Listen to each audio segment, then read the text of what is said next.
Okay, once upon a time, a young girl was born in Port Elizabeth in the Eastern Cape. And as you know, PE is a little town. It's called the Windy City. It's a beautiful city. It's the friendly city.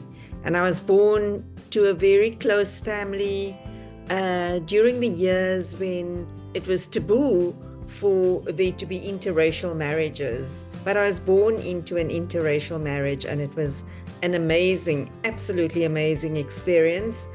The good thing about that experience is that it taught me to have an open mind, both around religion and race. And that was fantastic. So I relate extremely well to all types of people from different backgrounds. And it was a great base for me to start with, because I really was born to the most amazing parents. I went to a school, and during those years, we lived in a township. So I went to a township school, which was a building, and we as the students were expected to make the school pretty. So every break we had, we planted grass, we planted plants, we planted trees, and that school was an amazing looking school at the end of the day. Our teachers were incredible. You know, being a little township, they had a great interest in our success. So we knew them personally, and they just worked very closely with us to become successful. It really was a good experience growing up. Despite the difficult political environment that prevailed at the time, our life was really good. We made the most of what could be seen as a really tough time. So then from there, I went to university and got my qualifications. I have 2 postgrad degrees, and so here I am, many years later. My first, if I can call it my proper job, because I had 1 or 2 jobs before the first, what I call proper job. And I was absolutely fortunate to get into Volkswagen South Africa as a graduate. That was in Uitenhage, next to Dispatch, where Rassie comes from. So I worked at Volkswagen in the beginning, and I think the great thing about working for them was the development and confidence and exposure we got as young South Africans. Our team was great, and if I look at my colleagues now, they've all made a great success of their jobs. So being at VW helped with growing myself. In the HR environment, I started off in training and development. It was a huge organization, and the people were great. The CEO was a true leader of his time. He was Peter Searle in the day. And what I really loved about VW is right at the get-go, you learned about the importance of vision and mission and culture and values in an organization that brings people together. And as a young trainee, I taught or facilitated workshops like core value clinics, you know, so you got into the meaning and understanding of what values mean for organizations. So I did quite a bit of that. We did quite a bit of diversity work off-site with groups of people. That was quite exciting. And then, of course, we did team buildings and excellence workshops. Tom Peters was quite an important author of work that we did at the time. He wrote the book Towards Excellence, and we worked with a lot of the concepts from that book. So I had a really nice, solid grounding at VW in those days. I don't think many companies took such an interest in young graduates across the board. I also got my first job as the district marketing manager for VW at the time, and that was working with dealerships here in KZN, because that's when I moved to KZN. And that was just an experience that was mind-blowing, because I worked with business owners who owned dealerships and worked with things that I really didn't know about, but learned and took to like a fish to water. So that really was my experience at VW. Okay, my current position is something that I dreamed of for a long time. I really wanted to have my own business, and I wanted my business and the work that I do to make a difference. And that kind of work that I learned, that I built those basic competencies I learned at VW, I must say. So my current business, I work with the chamber very closely. I serve on the board as their first vice president. And I just love the motto of the Durban Chamber. Their motto is, in business for a better world. And the kind of business that I want to do is to be in business for a better world and to work within our KZN society of business people, to work with them, to be in business, create a better world. And I mean, it has just been a great journey so far. It is very difficult, and I still see it today with the people I work with. So my main focus is on developmental work. In my HR role as an HR director, I did things like policy development, creating harmonious working relationships, worked with unions, negotiated wages, all of that kind of thing. But what I've pinned it all down to and focused on now in this journey that I'm branching off into is on building people's capability, confidence, being their best, and helping them. It's really tough both in a corporate and small business environment, to sometimes to find your voice, to speak your voice. And there are many people that I find who have enormous potential. We talk about diversifying teams because you get the best out of diverse teams. And the question is, yes, you can get the best of diverse teams if you help them to bring their best to the table. So I work with executives, and it's incredible the kind of mental blocks they create for themselves. And to help unblock those mental blocks has been such a success, helping them to be the best person or people they can be. And then I've worked with managers and graduates. I absolutely enjoy working with graduates, people newly out of school, getting them socialized into the business environment, because they don't really always understand that it takes more than a degree or a diploma to be successful in business. And just yesterday, for example, I sat in a meeting and there were quite a few graduates, and just their body language alone was not helpful. It didn't present the best person they could be, because they just don't understand those basic things. So I love working with them. I worked with about 40 graduates from one company last year, and I had the most fun I've had in my working career. Just the value that you bring to their lives is it's amazing. For me, it was a revelation, and I really enjoyed working with them. I think we do, as South Africans, as we talk about making graduates employable, employing graduates and so on, we need to do the work with helping them to cross the line to become successful in business, because it will make them so much more productive, and it will also make businesses that much more successful, and it will be a great launching pad for them.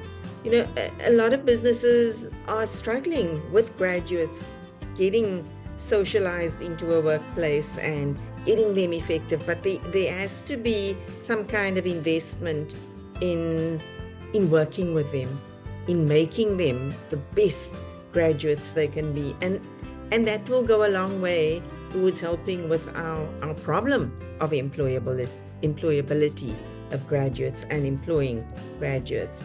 So that talks to some of the main aspects of my business. The other area is in HR consulting. So I work with teams, top teams. I work with their talent and succession, and I work mainly with small businesses in this area because it is amazing. Small businesses are not sophisticated, or they don't have sophisticated HR practices. Not that I'm bringing sophistication into it, but what I'm doing is helping to build structures, mechanisms, formats into going about doing things the right way. How do you make a second layer, of a small business? We a business owner is the owner, and he's everything in that business. How do we help this team build the next layer to grow and to think differently, and to do differently, and to be more successful for the business? So I'm finding that is just, there's a huge opportunity for that with small businesses. And then I do quite a bit of work with SMMEs, and that's incredibly rewarding as well. A lot of them have great potential, have an enormous appetite for risk, are hungry for success, work really hard, have great ideas, and what they need is a thinking partner, a sounding board, to help them, move from point A just to point B, and maybe think about, Z in the process, but get them to move.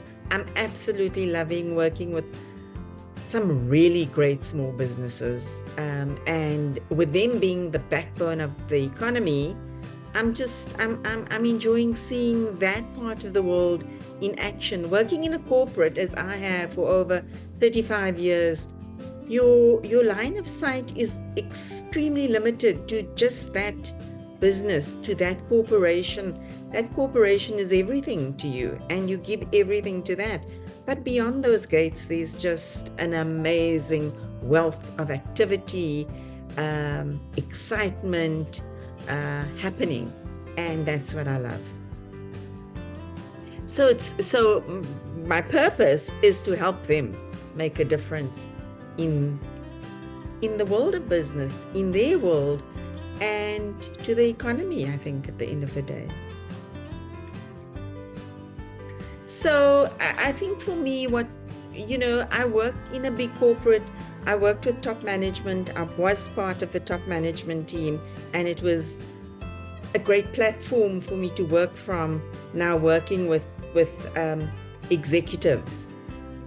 What's really interesting is, some of the executives I worked with suffered from what we call the imposter syndrome.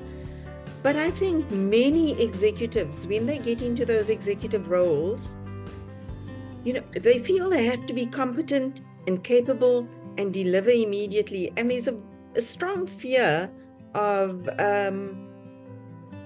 having to deal with everything where they aren't actually competent. And nobody can be expected to be able to do everything and think about everything in a world that is rapidly changing.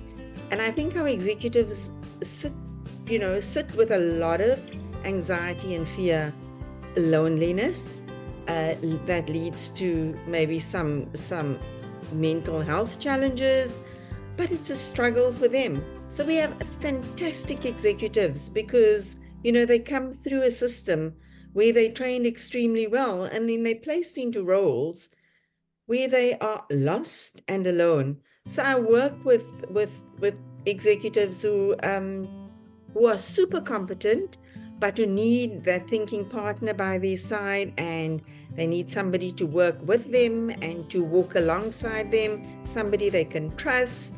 And I can tell you that it doesn't happen automatically. It takes quite a bit of rapport building and understanding and trust to get that process going. We take our best managers and put them into senior and executive roles, and a lot of them are struggling. So I think the coaching that I'm doing with them has been I think very valuable. So I've really enjoyed that, because what that does then is that it makes that person, or helps that person, to be a better leader. Okay, without a doubt, Grant, my proudest accomplishment has been jumping out of corporate and opening up it's a small business, but it's a business that is very impactful, and it does make a difference. I work with various people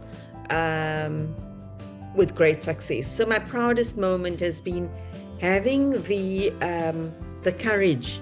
It is extremely frightening to jump out of a stable job at a senior level, to jump outside of that with a steady income into a world of nothing. You then start from scratch. You are no longer this person with this title. And what I realized is that in South Africa, people are they place a lot of emphasis on your title. So they'll say, this is Jacquie Bhana, she's the HR director at this company, and then you earn credibility because of that. So you no longer have that when you jump out into the world on your own. So who are you? Actually, you're just Jacquie Bhana, and you own a little business. So that has been one of my proudest achievements, being able to walk away from that into a world of opportunity, I call it, because there is just such an amazing opportunity in this new world. I was talking to a friend who's a consultant in a huge hospital, and we were talking about the doctors that are not, for example, who are fantastically technically competent, but they are never trained in the soft skills, and we call it soft skills, but they're in fact hard skills. How do I communicate upwards, to senior people? How do I get my point across? How do I present this idea? How do I develop the courage to speak up in meetings? Are they going to listen to me? Is my point valid? How can I get my patients to have confidence and trust in me? How do I speak to them? So there are a number of communication skills, skills around being self-aware. How aware am I of myself? And then you look at concepts like emotional intelligence and so on, and you realize that there's a dearth of skills that are provided to these people who just desperately need them. So I've been using concepts from Chasing the Sun, Russie's leadership, and I worked with one of my candidates through those 6 episodes of Chasing the Sun, and it was incredible. She involved her husband and her kids and talked to them about leadership and how she was learning about the world around her. This, in fact, was a school principal in a school up north, and she was a brilliant teacher. They made her a principal, but she's never had leadership skills. So that has been a great success. I mean, the best, and it's not philosophical or anything. I was just told, don't expect anything from anybody. If you do something for somebody, do it, because it's making the world a better place. It's making the person a better person. Don't expect anything in return. And I think it's been the greatest lesson I've ever learned, because it helps with managing your expectation, and it helps with not experiencing disappointment too much. You can't run away from the fact that you would have done something for somebody, you'd have expected something differently from them. But through just learning and applying this lesson, it's really helped me to not expect anything from people if I do anything for them. And it's been enormously helpful. It really has been simple but profound. No, there are tons, but I mean, what stands out for me, and I know I may be harping on this, but you learn through life to overcome challenges, professional challenges. I played sport, so you have sporting challenges, etc. But for me, by far the biggest challenge was jumping out of a corporate with a strong support and safety net and social support from colleagues to nothing. So you start from scratch. You start with a concept. You start with having to believe in yourself and knowing that what you are going to do will make a difference. So whilst it's my business, I know that it's making a difference in many people's lives. And it took some encouragement from people like you, for example, who said you can actually do this. You have so much of experience behind your back. You don't need anything more. Just go and do it. So the challenge then was firstly to believe that I could actually do this, that I could survive without the support of a massive corporation. And I worked in really great companies across different sectors. So I had to believe in myself. That's one person. And then I had to learn skills like administration. In a corporate, you have secretaries, who do all of your administrative work. So I didn't have that. I couldn't call for the IT specialist to come and fix up my technology, to build my technology, to do my social media marketing. How do you get out there if you don't market yourself? And I've had some awesome help with that. So there's just a number of things that you don't think about that you've never had to do. I was technically competent, but on the other side, there were a myriad of things that I had to learn. And I learned it, and I'm still learning. And it's a great journey. It's so easy to give up. I understand why some businesses fail. Because a lot of the SMMEs I work with, one of their biggest challenges is the marketing aspect. It is about, well, how do I get my business out there? How do I get people to know about my business? Well, it's a challenge I've also had, so I commiserate with them. But you learn along the way, and small businesses are amazing. They help each other in ways that big business doesn't understand. So starting to walk again in business has been one of the most challenging things I've ever done.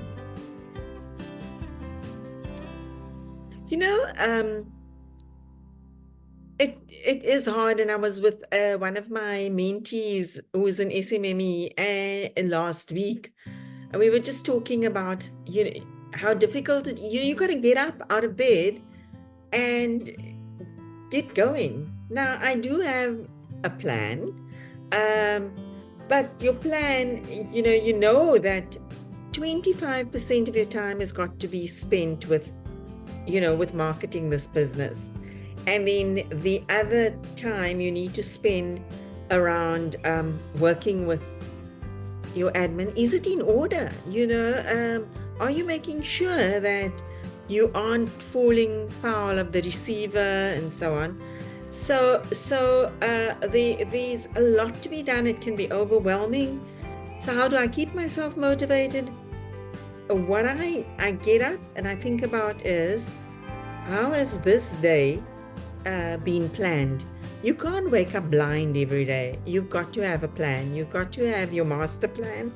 Then you've got your plan around weekly, monthly, daily goals, and work relentlessly towards those. You can't work in a vacuum.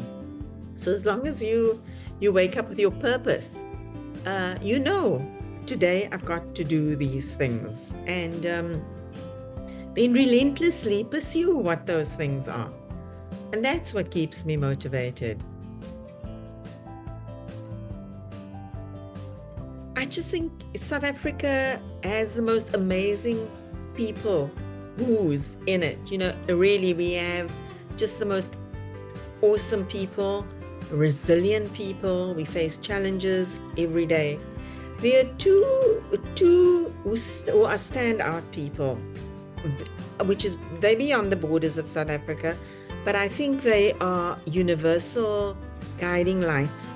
And the one is Malala Yousafzai, the advocate for education for girls who was shot, and she went on advocating for education for girls, that a young Pakistani girl could be so resolute and could stand up to a force so violent, for me just speaks volumes of her. The other person that I truly admire is a politician, Angela Merkel, who was the German chancellor. She is just, for me, the epitome of leadership. You know, she was actually a human being. She would do her own washing, cooking. You know, what she instilled in us is the humanness of being a leader, and she was admired by the world. And then I think here, maybe back home, I work with the most amazing and brilliant leaders. At the Chamber, I work with our board, and our CEO, Palesa Pili, is just, again, she is authentic, and she's able to work with the real issues of the day. She is unafraid, she's courageous, and she deals with issues on a daily basis. So I have a great admiration for her level of ethics and getting things done. And then, of course, the organization is led by Prasheen, and it's not easy to lead a business or an organization that's non-profit, that advocates for a number of businesses with different needs and different agendas, and being able to keep a balance, I think, amongst all of them, but also with the other social partners, political partners, business partners, so government, communities, etc. So I think the leadership, the board itself is really great. I think with the two of them, it has really helped to catapult that organization, their credibility, our credibility, because of that kind of leadership. So yeah, those would be the kinds of people who I hold up to.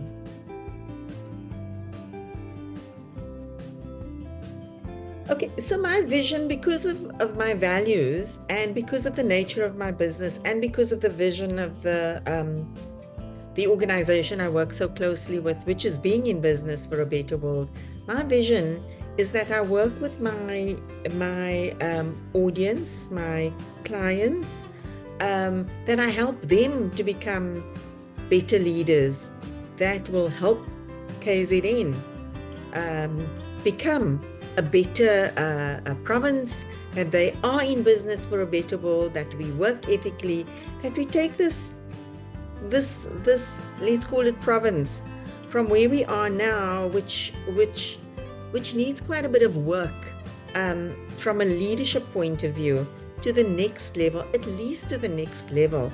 5 years is not a long time.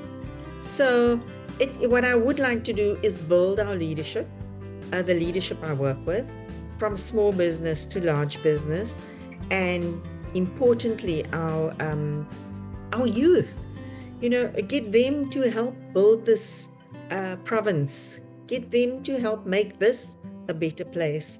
Get them to leave a legacy of greatness for the upcoming generations. So the space I work in is talks to my vision, which is to build our leadership as ethical, high-performing, thinking leaders that will make this a better place.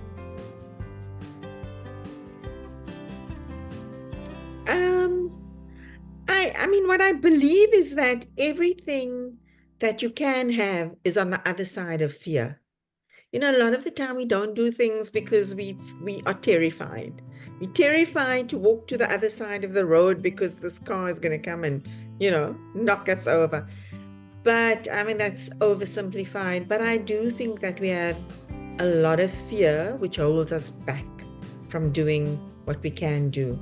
So I always think, if I didn't have this fear, what would I do?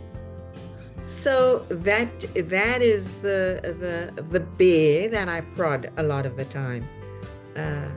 If I'm not afraid, what will I do? And in business, in formal businesses, we comply. We don't want to do the wrong thing. We don't want to act on the wrong side of the business and so on. Here, you don't have those. I don't want to call them barriers because they aren't. I think businesses have to have frameworks within which they operate. So now you're on your own and you don't have those safety nets. And now you've got to get rid of every single fear you have to do what you would like to do in line with your vision and your goals and making the world a better place.